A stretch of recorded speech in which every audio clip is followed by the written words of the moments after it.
Hello everyone, it's maths o'clock and I welcome you all to my another video. आज की video बड़ी interesting होने वाली है क्योंकि आज हम रियल नंबर्स का एक सबसे इम्पॉर्टेंट टॉपिक पढ़ने वाले हैं, that is revisiting irrational numbers. And under this topic we are going to prove that √2, √3 and √5 are irrational numbers by a very famous method called method of contradiction. So first of all, let me tell you about this method. In higher classes, this method is used to solve many problems, but for a class 10th student, this method seems to be a little bit difficult. Actually, it is not difficult because he or she is using this method for the very first time. सो आज की video में हम इस method of contradiction को समझेंगे और इस method of contradiction की मदद से हम क्वेश्चन को कैसे सॉल्व करते हैं वो भी समझेंगे। उसके बाद आने वाली जो वीडियो होगी उसमें हम एक्सरसाइज 1.2 के बाकी क्वेश्चंस को सॉल्व करेंगे। So let's start today's video by this method of contradiction. And first of all, to understand this method we should know what is the meaning of this contradiction. तो contradiction क्या होता है, देखिए, two statements or two ideas which oppose each other are said to be the contradictory statements। यानी कि दो ऐसे statements या दो ऐसे ideas जो एक दूसरे को अपोज करेंगे उन्हें contradiction कहा जाएगा। For example, if I am saying that it's raining outside and you are saying it's not raining outside, this is called contradiction. If I am saying that something is true and you are saying it is false, this is called contradiction. Another example, if I am saying that a number is rational and you are saying that it is irrational, this is called contradiction.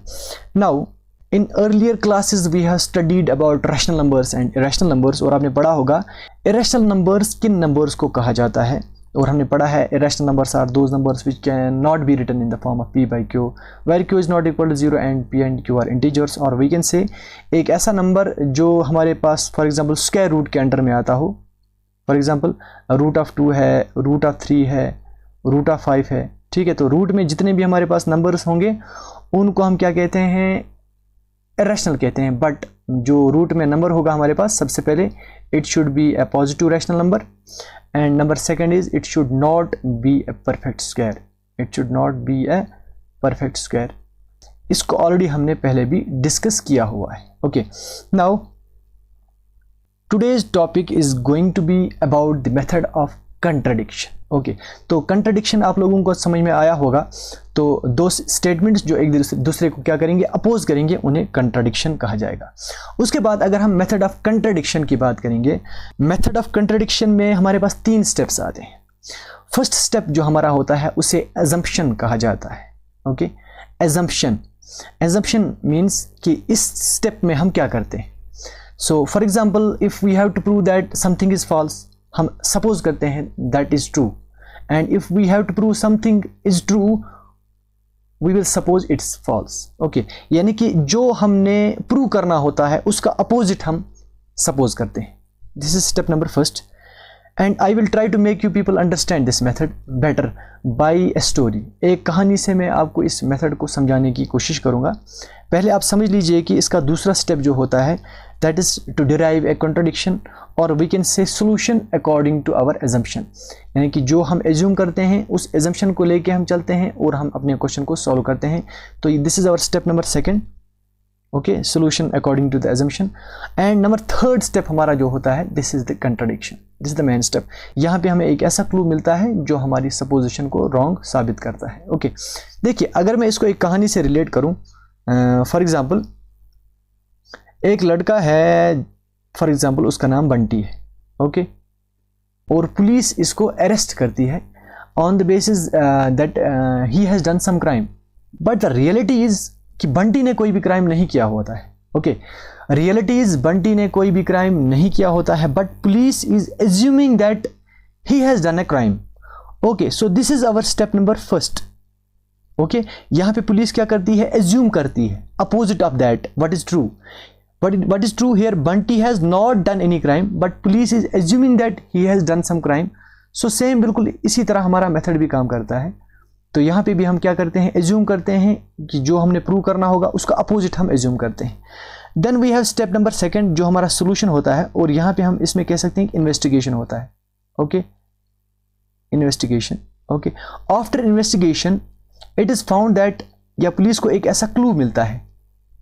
Okay, police को एक ऐसा clue मिलता है या एक ऐसा evidence मिलता है, सबूत मिलता है, जिससे ये प्रूव हो जाता है कि बंटी ने कोई भी क्राइम नहीं किया होता है।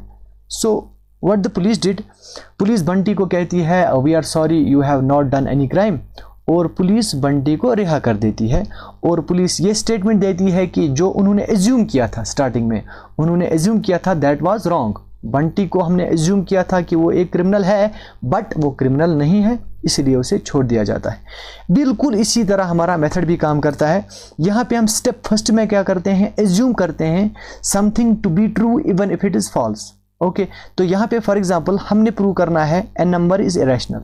If we have to prove an number is irrational, we will suppose, step number first में हम सपोज करेंगे या एज्यूम करेंगे कि वो नंबर जो है वो रैशनल है।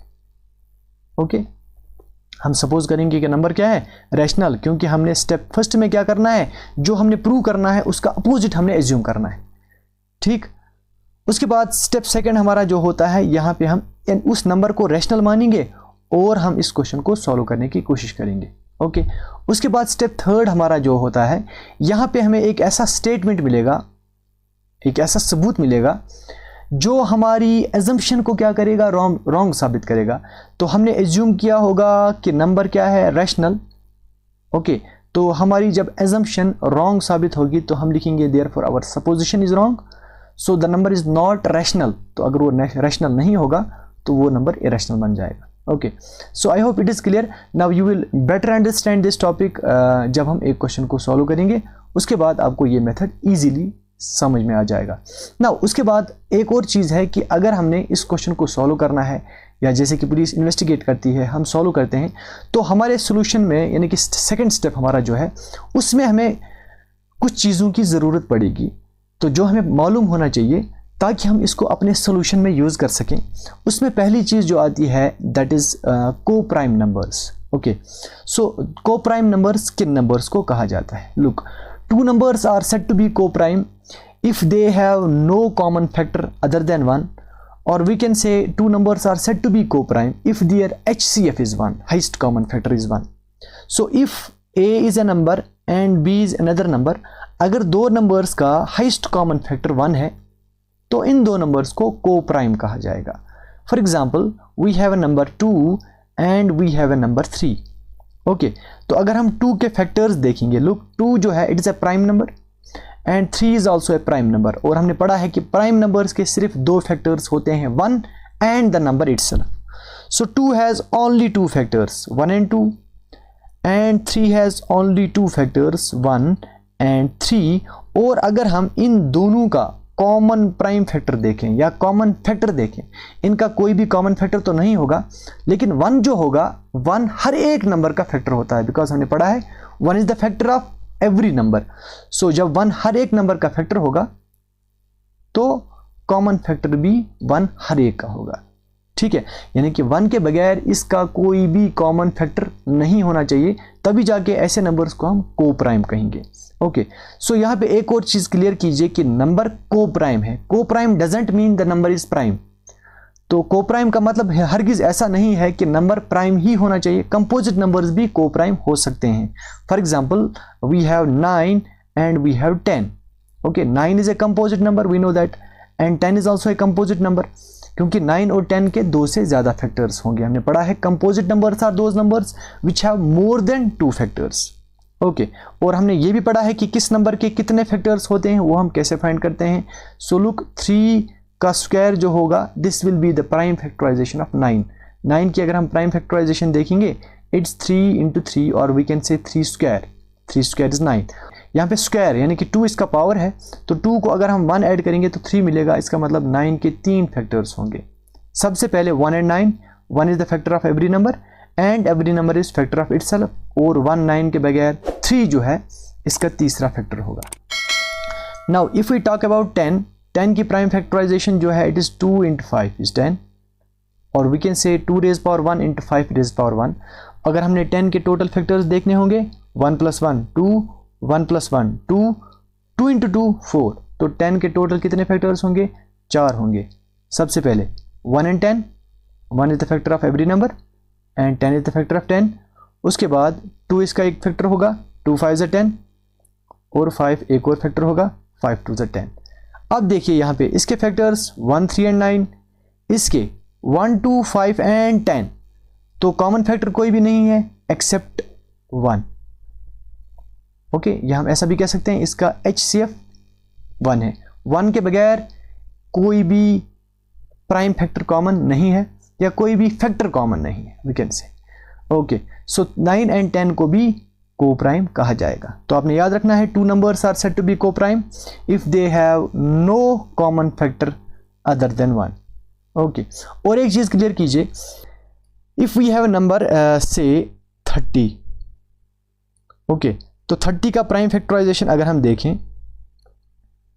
It is 2 × 15 is 30 and 3 × 5 is 15। सो 30 की प्राइम फैक्टराइजेशन जो है इट इज 2 × 3 × 5, और वी कैन से 2 power 1, 3 power 1 एंड 5 power 1। सो अब 30 के टोटल फैक्टर्स कितने होंगे? 1 + 1 2, 1 + 1 2, 1 + 1 2, 2 × 2 इज 4, 4 × 2 इज 8। तो 30 के कितने फैक्टर्स होंगे? 8। कौन कौन सा होगा? देखिए, सबसे पहले 1 is the factor of every number, उसके बाद 2, ओके, उसके बाद 3 भी एक फैक्टर होगा, उसके बाद देखिए यहाँ 5 इसके प्रोडक्ट में आता है तो 5 भी इसका एक फैक्टर होगा। अब इन 4 के बगैर 2 और 3 का जो प्रोडक्ट होगा दैट इज 6 भी इसका एक फैक्टर होगा। उसके बाद 3 और 5 का प्रोडक्ट जो होगा दिस इज 15, वो भी 30 का फैक्टर होगा। उसके बाद 5 और 2 का जो प्रोडक्ट होगा दैट इज 10 भी इसका एक फैक्टर होगा। उसके बाद तीनों का अगर हम प्रोडक्ट करेंगे तो 30 आएगा, तो 30 भी इसका एक फैक्टर होगा। तो अगर हम काउंट करेंगे टोटल फैक्टर्स 3 4 5 6 7 एंड 8, तो 30 के टोटल कितने फैक्टर्स होंगे? 8। और वी कैन से कि अगर हम इन 8 नंबर से 30 को डिवाइड करें तो हमारा रिमाइंडर क्या मिलेगा? 0 मिलेगा। ओके, नाउ लुक, यहाँ पे एक इंटरेस्टिंग चीज़ है, देखिए, if 30 can be written as 2 × 3 × 5, it means 2 divides 30 because 2 is a factor of 30, 3 divides 30 because 3 is also a factor of 30, 5 also divides 30, और इनका प्रोडक्ट भी 30 को डिवाइड करेगा, इन दोनों का प्रोडक्ट भी 30 को डिवाइड करेगा, और इन दोनों का प्रोडक्ट भी 30 को डिवाइड करेगा। ठीक है, और एक चीज़ देखिए कि अगर 30 जो है इसको हम लिख सकते हैं 2 × 3 × 5, तो याद रखना है आपने 2 30 को डिवाइड करेगा, 3 भी 30 को डिवाइड करेगा, और 5 भी 30 को डिवाइड करेगा। और एक और चीज़ है, अगर मैं यहाँ लिखूँ 2 divides 30, 2 divides 30, 2 जो है वो 30 को क्या कर रहा है? डिवाइड। इट मीन्स दैट 30 जो होगा उसको हम लिख सकते हैं 2 × सम नंबर। 2 जो है वो 30 को डिवाइड कर रहा है, तो 30 को हम लिख सकते हैं 2 × some number, and here the number is 15, 2 × 15 30। Same 3 divides 30, so 30 can be written as 3 × some number, here the number is 10. Similarly here, if 5 divides 30, then 30 can be written as 5 × some number, that is 6. Okay, उसके बाद को prime numbers के बाद next चीज़ की हमें ज़रूरत पड़ेगी, वो एक थ्योरम है जो आपकी बुक पे भी दिया हुआ है। If p is a prime number and p divides a square then p divides a also. So if a number is prime और एक प्राइम नंबर a स्क्वायर को डिवाइड करेगा तो वो प्राइम नंबर a को भी डिवाइड करेगा। ये हमारी थ्योरम कहती है, बिल्कुल सिंपल है। एक एग्जाम्पल ले लीजिए, if p is a prime number, suppose if 2 divides 16, okay, if 2 divides 16 और 16 किसका स्क्वायर है? 4 का स्क्वायर। ओके, देखिए 2 16 को डिवाइड कर रहा है because we know that 2 is a factor of 16, so 2 divides 16। So if 2 divides 16 and 16 is actually square of 4, then 2 will divide 4 also। यानी कि अगर 2 4 के स्क्वायर को डिवाइड करेगा तो 4 को भी करेगा। एक और नंबर ले लीजिए, for example we have 5। If 5 divides से 100 and 100 is what? 100 is square of 10। Okay, so 5 divides 100, we know that 5 divides 100 because 100 का फैक्टर एक 5 भी है। So if 5 divides 100 and 100 is square of 10, then 5 will divide 10 also. Okay, so if 5 divides 10 square, then 5 divides 10. Same here, if 7 is the number and 7 divides say 49 and 49 is square of 7. If 7 divides square of 7, then 7 divides 7 also. So I hope it is clear. तो इस theorem को आपने याद रखना है क्योंकि इस theorem को हम आगे वाली एक्सरसाइज में यूज करने वाले हैं. तो थ्योरम को फिर से पढ़ लीजिएगा. If p is a prime number and p divides square of a, then p will divide a also. Now this was the foundation of this method of contradiction. उसके बाद को प्राइम्स की एक और बात को समझ लीजिएगा कि अभी हमने पढ़ा को प्राइम नंबर्स ऐसे नंबर्स को कहा जाता है which have no common factor other than 1. It means that if 2 and 3 are co-prime, तो अगर 2 और 3 डिवीजन में होंगे एक दूसरे के, इनकी कैंसिलेशन नहीं हो सकती है. क्यों कैंसिलेशन नहीं होगी को प्राइम नंबर्स की? क्योंकि इनका कोई भी कॉमन फैक्टर नहीं होता है या कोई भी कॉमन प्राइम फैक्टर नहीं होता है. Let's take an example. If we have 10 and 25, 10 और 25 की कैंसिलेशन हम कर सकते हैं. किससे करेंगे? 5 से. 5 into 2 is 10. We write 5 into 5 is 25. अब 10 by 25 की कैंसिलेशन इसलिए होती है क्योंकि 10 और 25 को प्राइम नहीं है. ये को प्राइम क्यों नहीं है? 10 और 25 का एक कॉमन प्राइम फैक्टर है, that's 5. 5 is the factor of 10 and 5 is the factor of 25. इसीलिए को प्राइम नंबर्स की कैंसिलेशन नहीं होती है. जो नंबर्स को प्राइम नहीं होते हैं उनकी कैंसिलेशन हो जाती है. But the thing is that हमने ऑलरेडी पढ़ा है कि जो रैशनल नंबर्स होते हैं दे does not have a unique representation. For example, I have 2/4, 1/2, 3/6, 4/8. तो हम कह सकते हैं कि एक रैशनल नंबर किसी एक शेप में नहीं हो सकता है. जैसे कि 1/2 अगर मैं यहाँ पे इसकी कैंसिलेशन करूँ, 2 1 2, 2 2 4, we get 1/2. 3 1 3, 3 2 6, we get 1/2. 4 1 4, 4 2 8, we get 1/2. Okay, लेकिन क्या होता है कि जब एक नंबर हमारे पास होता है जिसकी हम कैंसिलेशन करते हैं, देखिए जैसे यहाँ पे 10 और 25 की कैंसिलेशन होगी तो हमें मिला 2/5 एंड 2/5 इज व्हाट? 2/5 इज को प्राइम. अगर यहाँ पे कैंसिलेशन करके दो ऐसे नंबर्स मिलते जो को प्राइम नहीं होते, उनकी कैंसिलेशन फिर से हो जाती है, उसके बाद फिर से हो जाती है, लेकिन अल्टीमेटली ये प्रोसेस एक बार खत्म हो जाएगा. ओके, तो कैंसिलेशन करते करते एक स्टेज ऐसा आएगा जहां पे फर्दर आप कैंसिलेशन नहीं कर सकते हो और वही दो नंबर्स हमारे पास को प्राइम होते हैं. और यहां पे हम क्लेम करेंगे कि जो नंबर हमारे पास होगा, जो हम सॉल्यूशन में रैशनल नंबर मानेंगे, दैट इज p/q, और हम क्लेम करेंगे कि ये नंबर जो है को प्राइम होना चाहिए. ओके, यानी कि इसकी कैंसिलेशन नहीं होगी. ओके, तो इस चीज को याद रखिएगा. अब हम क्वेश्चन को सॉल्व करेंगे और क्वेश्चन हमारा है prove that √2 is a rational number. Okay, अब देखिए इस थ्योरम को हम प्रूव करने वाले हैं by the method of contradiction. But फिर से मैं आपको बता देता हूं कि इस थ्योरम को प्रूव करने के लिए आपने सबसे पहले मेथड ऑफ कंट्राडिक्शन को समझना है. फिर से वो बंटी वाली कहानी को आपने याद करना है और आपने समझना है कि इसमें 3 स्टेप्स होते हैं, उनको हम कैसे यूज़ करेंगे. उसके बाद एक और चीज़ हमारे पास को प्राइम का कंसेप्ट आता है जो मैंने आपको पढ़ाया है. को प्राइम नंबर्स क्या होते हैं वो यहाँ पे यूज़ होने वाला है. और एक थ्योरम जो अभी हमने पढ़ी, if p is a prime number and p divides a square then p divides a also. ये सब चीज़ें आपको मालूम होनी चाहिए, तभी जाके आप इस क्वेश्चन को सॉल्व कर सकते हैं. So let's solve this question and the question is prove that √2 is a rational number. So इसका प्रूफ हम ऐसे शुरू करेंगे. तो हमने इसको प्रूव करना है by the method of contradiction. So we have to prove that √2 is irrational. Okay, हमने प्रूव करना है √2 क्या है? एक irrational नंबर है. तो हम assume करेंगे that √2 is rational.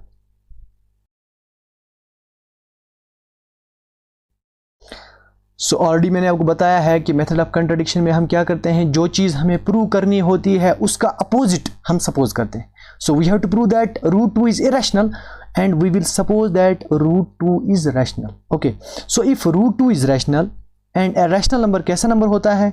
एक रैशनल नंबर ऐसा नंबर होता है which can be written in the form of p/q और a/b, where हम क्लेम करेंगे कि a and b are co-prime, where a and b are co-prime.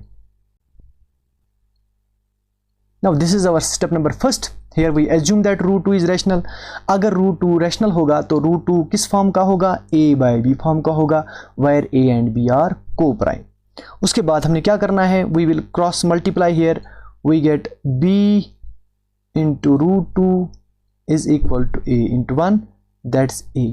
उसके बाद इस रूट को ख़त्म करने के लिए हम करेंगे स्क्वायरिंग बोथ साइड्स। ओके, तो दोनों तरफ से हम स्क्वायर लगा देंगे, तो b का भी स्क्वायर लगेगा, राइट, रूट 2 का भी स्क्वायर लगेगा, एंड यहां a का भी स्क्वायर लगेगा। तो यहां स्क्वायर और root will cancel out, we will get a square is equal to b square into 2। Okay, तो मैंने पहले ये लिखा a स्क्वायर, उसके बाद is equal to b square into 2। Okay, अभी मैंने आपको बताया if 6 is 2 into 3, 6 can be written as 2 into 3. It means 2 divides 6 and 3 divides 6. Okay, so if a square is equal to b square into 2, it means b square divides a square and 2 divides a square. ठीक है, तो b square की हमें ज़रूरत नहीं है, so we write 2 divides a square. Okay, अभी देख लीजिए, if 6 is equal 2 into 3, it means 2 और 3 इसके क्या होंगे, फैक्टर्स होंगे, तो 2 6 को डिवाइड करेगा, 3 भी 6 को डिवाइड करेगा। इसी तरह a स्क्वायर के यहाँ दो फैक्टर्स होंगे, b square and 2, so we can write 2 divides a square. Now अभी वाली थ्योरम को हम यूज करेंगे। अभी हमने पढ़ा if p is a prime number and p divides a square then p divides a, so here p की जगह क्या है, 2 है, so 2 divides a square, it means 2 divides a। Okay, so 2 divides a। अब फिर से देख लीजिए, अभी मैंने आपको बताया था if 6 is equal 2 into 3, it means 2 divides 6, and if 2 divides 6, अगर 2 6 को डिवाइड करेगा तो 6 को हम लिख सकते हैं 2 into some number, and here the number is 3। Okay, so same here, if 2 divides a, then a can be written as 2 into some number, where k is some integer, where k is some positive integer. Okay, अब ये वाली equation जो हमारे पास है, इसका नाम हम रखेंगे equation number first, and we will substitute the value of a in equation first. So substitute value of a in first, what we get, तो a की जगह हमने लिखना है 2 into k, we get 2 into k square is equal to b square into 2 is equal to b square into 2। Now इसको square कीजिए, we get 2 into k square is equal to b square into 2। Now एक 2 और एक 2 cut जाएगा, we get k square is equal to 2k square is equal to b square, 2 into k square is equal to b square, और we can write b square is equal to 2 into k square. Okay, अब देखिए, जिस तरह अभी हमने देखा था if a square is equal to b square into 2, then 2 divides a square, इसी तरह हम यहां लिखेंगे 2 divides b square, 2 divides b square. अब वही वाली थ्योरम यूज करेंगे, if p is a prime number and p divides a square then p divides a, और यहाँ p की जगह हमारे पास 2 है and 2 is a prime number, और a की जगह हमारे पास यहाँ b है, so if 2 divides b square then 2 divides b also, so 2 divides b। Now अब यहाँ पे बड़ी इंपॉर्टेंट चीज़ है, यहाँ पे हमें एक स्टेटमेंट मिलता है। अब देखिए, इससे पहले जो हमने देखा 2 डिवाइड्स a मीन्स 2 क्या कर रहा है, a को डिवाइड कर रहा है, तो यहाँ पे हमने क्या निकाला 2 divides b, so we can write 2 divides both a and b। Okay, तो यहाँ पे हमने देखा 2 a को डिवाइड कर रहा है और यहाँ हमने देखा 2 b को डिवाइड कर रहा है।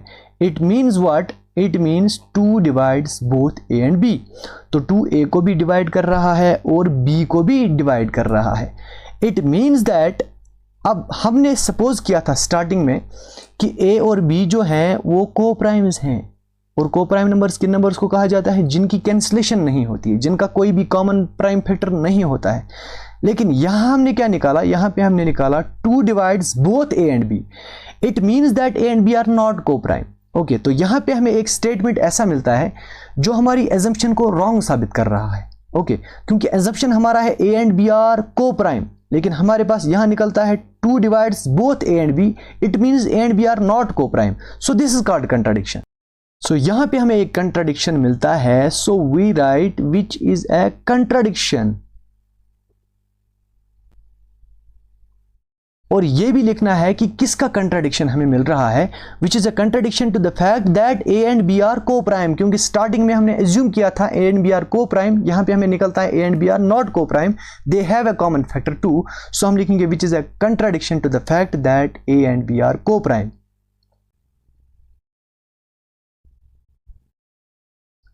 Hence our supposition is wrong.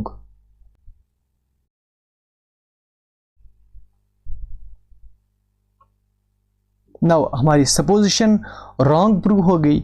अब हमने सपोज क्या किया था? हमने सपोज किया था, अगर आप देखेंगे हमने स्टार्टिंग में एज्यूम किया था दैट √2 इज रैशनल, और हमने अपनी एजम्पशन को, हमने अपने सपोजिशन को रॉन्ग साबित किया, इसीलिए √2 रैशनल नहीं होगा बल्कि √2 इरेशनल होगा। सो हम लिखेंगे therefore √2 is irrational and this proves our theorem. I hope जो मैंने आपको आज पढ़ाया वो आपको समझ में आया होगा।